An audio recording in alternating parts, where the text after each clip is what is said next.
Bismillahirrahmanirrahim. Assalamualaikum warahmatullahi wabarakatuh. Waalaikumsalam warahmatullahi wabarakatuh. Selamat malam semuanya. Malam. Terima kasih sudah datang dalam perkuliahan malam ini. Bunda, yang saya hormati Bapak Dr. Andes Eko Suroso MPD selaku dosen pengampu mata kuliah pragmatik dan teman-teman semuanya yang telah hadir pada malam hari ini. Perkenalkan, saya Firmansyah dari Sukma dari kelompok 1 akan membantu jalannya diskusi pada kali ini menjadi moderator. Adapun anggota dari kelompok kami yaitu Mas Lutfi Miwit sebagai presenter dan Mbak Diga Stuti sebagai sekretaris. Untuk diskusi kali ini ada beberapa sesi, yaitu yang pertama pembukaan, penyampaian materi, sesi tanya jawab, dan penutup. Langsung saja kita mulai ke sesi yang pertama, yaitu pembukaan. Kita buka diskusi kali ini dengan bacaan basmalah bersama. Bismillahirrahmanirrahim. Lalu yang selanjutnya itu penyampaian materi disampaikan oleh Mas Lutfi Miwit. Waktu dan tempat dipersilakan. Ya, sebelumnya Assalamualaikum warahmatullahi wabarakatuh. Selamat malam semuanya. Ya, masih bersemangat? Oh, enggak ya, berarti yang nggak semangat karena ada ayam. Ya. Oke, di sini saya akan memaparkan materi dari soal yang kemarin Pak Eko sampaikan atau berikan terkait yaitu yang pertama, jelaskan apa yang dimaksud dengan pragmatik nomor 1. Yang kedua itu diaksis, ketiga tidak tutur, keempat implikatur, kelima peranggapan, dan keenam strategi tutur. Langsung menuju ke topik yang pertama yaitu pragmatik. Apa sih ini pragmatik? Pragmatik ialah cabang linguistik atau ilmu multidisipliner linguistik yang mempelajari makna konstruksional. Artinya di sini yaitu bahwa proses pembentukan makna melalui bahasa, tanda, ujaran ataupun tuturan dalam penggunaan saat berkomunikasi. Jadi secara singkatnya yaitu pragmatik ialah bahasa yang kita gunakan sehari-hari, yaitu baik dalam tindakan percakapan, tanya jawab maupun saling berkomunikasi antar satu orang dengan orang lain.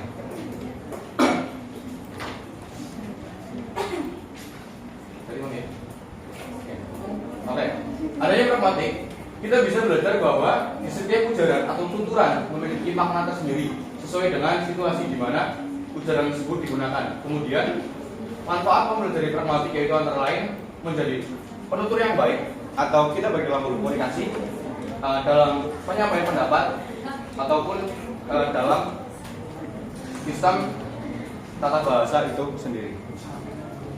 Selanjutnya yaitu yang mampu memberikan maksud yang dituturkan, pemahaman asumsi mereka, maksud dan tujuan mereka, dan jenis-jenis tindakannya. Oke, di sini saya sudah mengumpulkan dari berbagai pendapat ahli dan juga sumber-sumber buku yang saya cantumkan dapat disimak. Yang pertama itu dari Rahardi 2005 dalam bukunya halaman 49 menyampaikan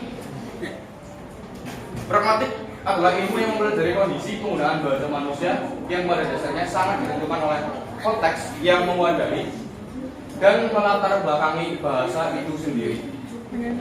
Selanjutnya yaitu dalam bukunya yaitu halaman 3-5 Wijana tahun 2010 mengatakan pragmatik adalah cabang ilmu bahasa yang mempelajari struktur bahasa secara eksternal, yaitu dalam kesatuan kebahasaan itu digunakan dalam komunikasi. Seperti yang tadi saya sampaikan, pragmatik ialah cabang bahasa yang mempelajari gimana sih tindak tutur kita dalam sehari-hari itu, dan secara singkatnya itu pengimplementasikannya. Dapat dilihat contoh sumber yang saya ambil yaitu buku berjudul Pragmatik karya George Yule, buku berjudul Pragmatik karya Stephen C. Levinson, dan masih banyak lagi. kedua yaitu dieksis. Dieksis merupakan sebuah penunjuk atau acuan yang dapat berubah-ubah atau berpindah sesuai dengan objek yang ditunjuk. Dieksis juga disebut ungkapan-ungkapan yang hanya diketahui dari konteks ujaran itu saja. Dieksis juga disebut suatu hal yang menunjuk di luar bahasa. Dieksis itu sepertinya sering digunakan seperti dalam kajian-kajian ilmu prosa itu bisa, dan juga ketika sedang mengerjakan skripsi yang di situ notabene akan mendapatkan gelar profesor. Oke. Dari dieksis saya mengambil dari 3 ahli yang saya cantumkan. Yang pertama yaitu Wijana tahun 1996 halaman 6. Beliau menuturkan dieksis adalah suatu cara untuk mengacu ke hakikat tertentu dengan menggunakan bahasa yang dapat ditafsirkan menurut makna yang diacu oleh penutur dan dipengaruhi situasi pembicara. Dieksis adalah kata-kata yang memiliki referen, berubah-ubah atau berpindah-pindah. Selanjutnya yaitu menurut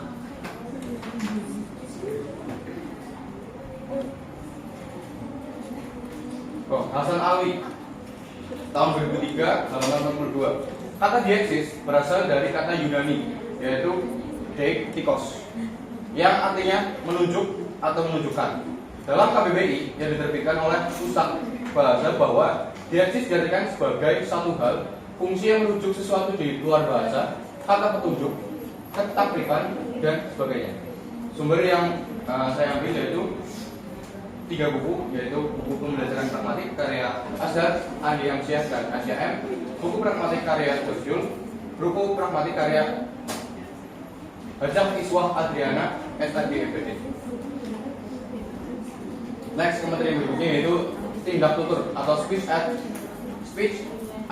or speech event, merupakan suatu kegiatan, usaha atau aktivitas ujaran yang mendukung tindak sebagai suatu fungsional dalam komunikasi, hasil dari lambang kata atau kalimat yang berwujud perilaku tindak tutur yang bertujuan menyampaikan maksud melalui tuturan. Jadi sehingga menghasilkan kata-kata yang menghasilkan tuturan yang mengandung kata-kata dan struktur-struktur gramatikal saja, tetapi mereka juga memperhatikan tindakan-tindakan melalui tuturan tersebut. Di sini saya mendapatkan 2 sumber atau 2 pendapat dari ahli dan berbagai sumber dari buku. Yang pertama yaitu Austin pada 1992, buku halaman 108. Austin membagi tuturan jadi 2, konstantif dan performatif. Austin juga mengusulkan pembagian tindak tutur menjadi 3, yaitu tindak lokusi, tindak ilokusi, dan yang terakhir itu tindak perlokusi. Ketiganya terjadi ketika bahasa diucapkan. Tindak lokusi adalah tindakan mengatakan sesuatu. Austin menunjukkan bahwa idiom hanya mengatakan sesuatu, menyampaikan informasi, berbicara, bertanya, dan lain sebagainya. Di sini masih tentang Austin ya, masih dengan halaman yang tahun sama dan halaman yang berbeda, yaitu 1962 pada halaman 143. Ungkapan verbal mematuhi syarat kebenaran dan membutuhkan alasan atau perasaan dan acuan untuk dipahami. Rujukan tergantung pada pengetahuan penutur pada saat penceritaan. Yang selanjutnya yaitu implikatur. Implikatur ialah makna atau informasi yang tersembunyi atau tersirat dalam tuturan yang disampaikan oleh penutur kepada lawan tuturnya, seperti contohnya komunikasi antara contoh Mas Ramli dengan saya.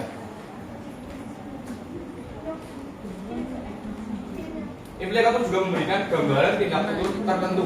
Implikatur juga inti dari tuturan. Implikatur juga dapat terjadi dalam bahasa tulis atau lisan. Biasanya jika dalam bahasa tulis ditandai dengan adanya penggunaan diksi-diksi tertentu, seperti bentuk tanya atau bentuk perintah yang tidak langsung. Kemudian jika dalam bahasa lisan ditandai dengan tanda-tanda nonverbal atau bahasa. Contohnya itu seperti logat, seperti itu aja gampangannya. Selanjutnya yaitu menurut GIS 1975 halaman 43 mengatakan implikatur yaitu implikatur percakapan adalah maksud yang terkandung di dalam suatu ujaran tetapi kurang atau tidak ditanyakan secara langsung. Istilah ini dicetuskan oleh yang mengemukakan 4 maksim atau prinsip kerja sama atau corporative principle yang harus ditaati oleh peserta pertuturan dalam upaya melancarkan jalannya proses komunikasi. Keempat maksim tersebut adalah kuantitas, kualitas, relevansi, dan cara atau manners. Selanjutnya yaitu Ruswanto tahun 1999 menuturkan bahwa implikatur percakapan terjadi karena adanya kenyataan bahwa sebuah ujaran yang mempunyai implikasi berupa proposisi yang sebenarnya bukan bagian dari tuturan itu sendiri. Oke, kita lanjut materi yang berikutnya yaitu peranggapan. Peranggapan merupakan anggapan umum, pengetahuan, asumsi, kesimpulan yang melatar belakangi lahirnya tuturan. Peranggapan bisa berkaitan dengan pengetahuan umum, topik pembicaraan, identitas, dan kemampuan mitra tutur dan dampak apa yang akan muncul dari sebuah tuturan. Jika peranggapan tidak dapat diterima oleh mitra tutur dengan baik, maka akan muncul kesalahpahaman antara penutur dan mitra tutur. Contohnya seperti ini. Peranggapan itu bisa terjadi antara mulut ke mulut.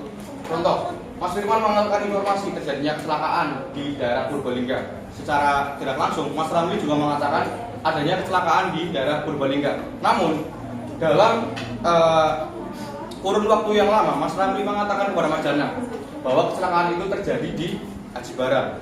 Nah, di sini adalah kesalahpahaman antara penutur dan mitra tutur.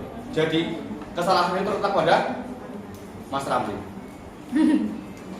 Ya.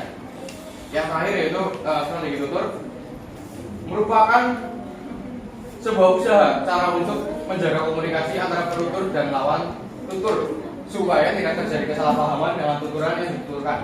Strategi tutur termasuk dalam kesantunan berbahasa, karena dalam berbahasa juga kita dapat memperhatikan strategi ataupun etika dalam menuturkan sebuah tuturan dalam berkomunikasi.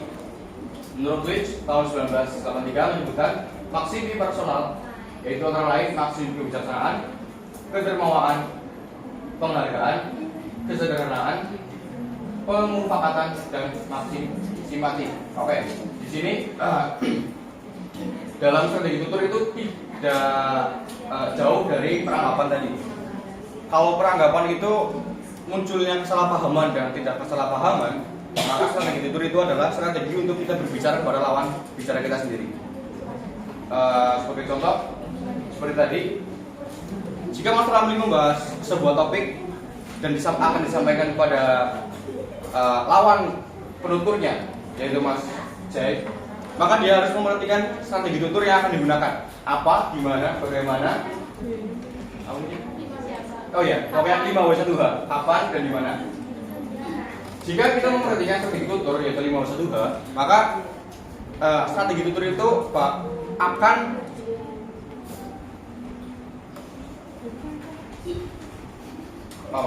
maka strategi tutur itu tidak akan menimbulkan kesalahpahaman jika kita menggunakan konsep 5W1H tadi. Karena apa?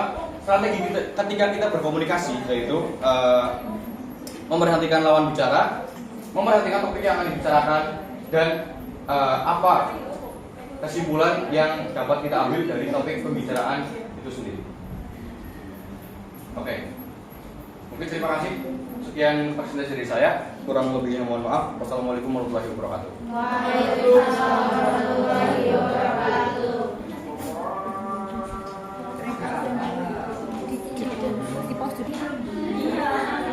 Ya, demikian presentasi yang dapat disampaikan oleh Mas Bibit. Lalu sesi yang berikutnya yaitu tanya jawab. Kami buka untuk 2 penanya. Silakan acungkan tangan dan sebutkan nama dan tim.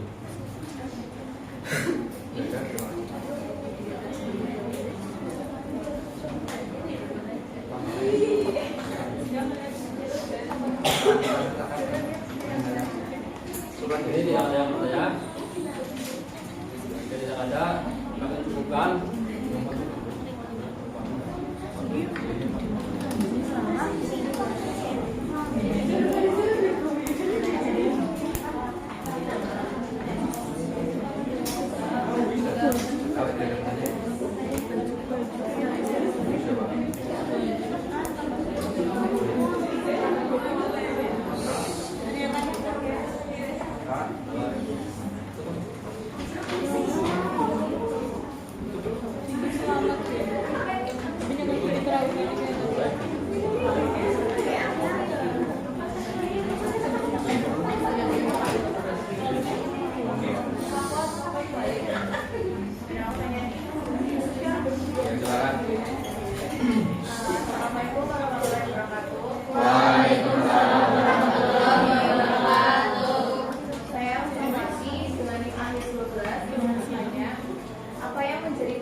Oke, ini ada sesi tanya jawab. Ini mulai pertanyaan kembali ya. Pertanyaannya yaitu apa yang menjadi fokus di kajian pragmatik? Kita kilas balik presentasi saya di awal. Yang menjadi fokus atau inti dari pelajaran pragmatik yaitu sebuah ilmu yang mempelajari tentang ini keenam, kelima maksudnya. Jadi tidak tutur implikator peranggapan dan strategi tutur. Jadi pragmatik itu sendiri fokusnya dalam bidang tidak tutur, komunikasi dan juga strategi tutur. Mungkin dalam berbicara atau secara gampangnya pragmatik itu membahas tentang bagaimana sih kita berkomunikasi dengan orang lain, atau bagaimana sih cara kita menyampaikan pendapat-pendapat kita kepada orang lain atau asumsi kita kepada orang lain sehingga orang lain itu dapat memahami apa yang kita sampaikan kepada orang lain. Mungkin bisa dipahami baru. Oke. Belum saya tutup, saya beri pantun untuk kalian semua. Apabila ikan di dalam kolam dan Mas Ramli pandai menyelam dari lubuk hati yang paling dalam, saya tutup presentasi dengan salam. Wassalamualaikum warahmatullahi wabarakatuh.